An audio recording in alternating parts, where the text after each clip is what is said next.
আমতল শাহ শফি প্রয়াত কায়ম ফকির চাঁদের বাঁশরী কোরস এবং বাউল সঙ্গীত অনুষ্ঠানের সম্মানিত সভাপতি, সখীপুর উপজেলা যুবদলের সাবেক সংগ্রামী সভাপতি, সখীপুর উপজেলা বিএনপির সহ সভাপতি আমার শ্রদ্ধাভাজন জনাব ফকির আমিনুল ইসলাম আমাদের মাঝে উপস্থিত আছেন।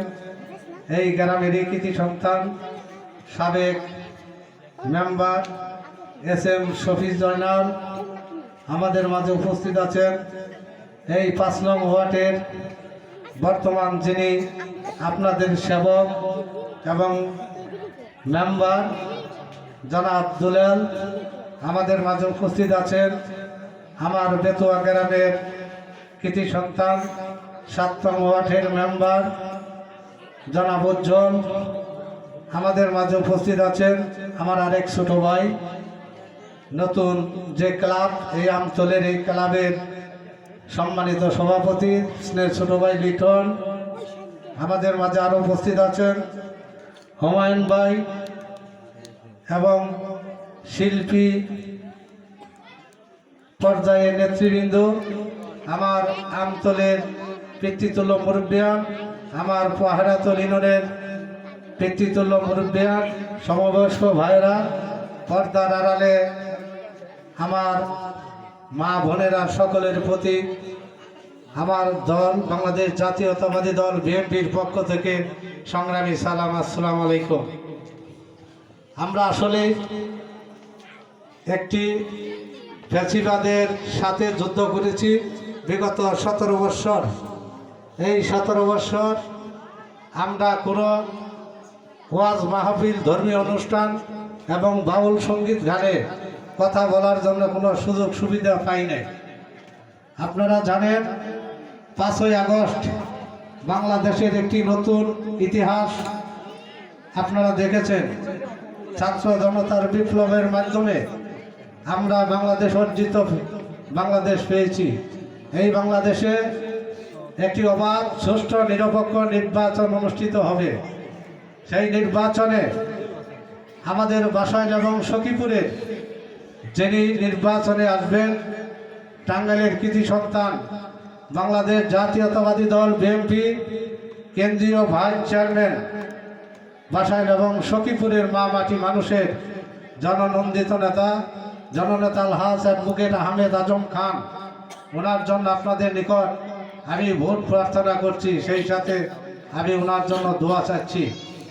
আপনারা জানেন বিগত কয়েকদিন আগে আমরা এই সখীপুরে আটিয়া বন অধ্যাদেশ 82 এই কালো আইনের বিরুদ্ধে আমরা আন্দোলন করেছি।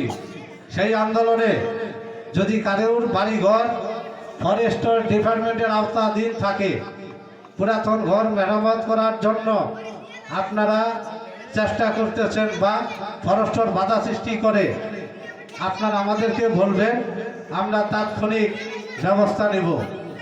কারণ যাদেরকে নিষেধ দেওয়া হয়েছে কারোর বাড়িতে কোনো রকম হস্তক্ষেপ করা যাবে না। আর যেহেতু আমাদের বহারাতুল ইউনিয়ন, এই ইউনিয়নে আটিয়া বন অধ্যাদেশ 82 আওতায় অনেক মানুষের ঘর বাড়ি আছে। এই জন্য আপনাদেরকে আমি উদাত্ত আহ্বান জানাই, আপনারা ফরেস্টর, রেঞ্জার এবং ঘাটকে কোনো টাকা দিবেন না। যদি কোনো ঘাট আপনাদের হুমকি দেয় আমাদেরকে বলবেন, আমরা তাৎক্ষণিকভাবে আপনাদের নিকট উপস্থিত হব। আরেকটি কথা বলি, আপনারা বাংলাদেশের বিগত স্বৈর শাসকের যারা 15 বছর রাষ্ট্রীয় ক্ষমতায় ছিল, সেই রাষ্ট্রীয় ক্ষমতায় থাকার পর বিনা ভোটের মাধ্যমে যারা এমপি নির্বাচিত হয়েছিল, রাতের ভোট দিয়ে শেষ করছে। আপনারা দিনে ভোট দেওয়ার জন্য গেছেন, 30 বছর আগেও এই দেশে মৃত্যুবরণ করেছে, তাদের ভোটও তারা নিছে। এই জন্য বাংলাদেশে একটি অবাধ, সুষ্ঠু, নিরপেক্ষ নির্বাচন অনুষ্ঠিত হবে। সেই নির্বাচনে আপনাদের ভোট আপনারাই দিবেন, আপনাদের পছন্দের প্রার্থীকেই দিবেন। আর বাংলাদেশে কোনো ভোট জালাতি নির্বাচন হবে না। এই জন্য আপনাদেরকে আমি উদারত আহ্বান জানাই, যেহেতু একটি বাউল গান, আপনারা অনেক দূর দূরান্ত থেকে আসছেন, আমরা রাজনীতি করি আপনাদের সেবা করার জন্য। আপনারা কিছু কথা আপনাদের সামনে বলবো, না বললে এটা চলে না।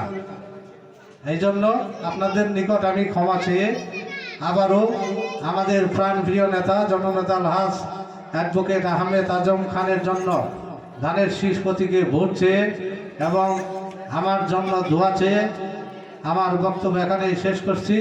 বাংলাদেশ জিন্দাবাদ, বাংলাদেশ জাতীয়তাবাদী দল বিএনপি জিন্দাবাদ, শহীদ প্রেসিডেন্ট অমর হোক, আগামী দিনের রাষ্ট্রনায়ক দেশের জনাব তারেক রহমান জিন্দাবাদ, বাসাইল সখীপুরের মা মাটি মানুষের জননন্দিত নেতা জননেতা আলহাজ অ্যাডভোকেট আহমেদ আজম খান জিন্দাবাদ।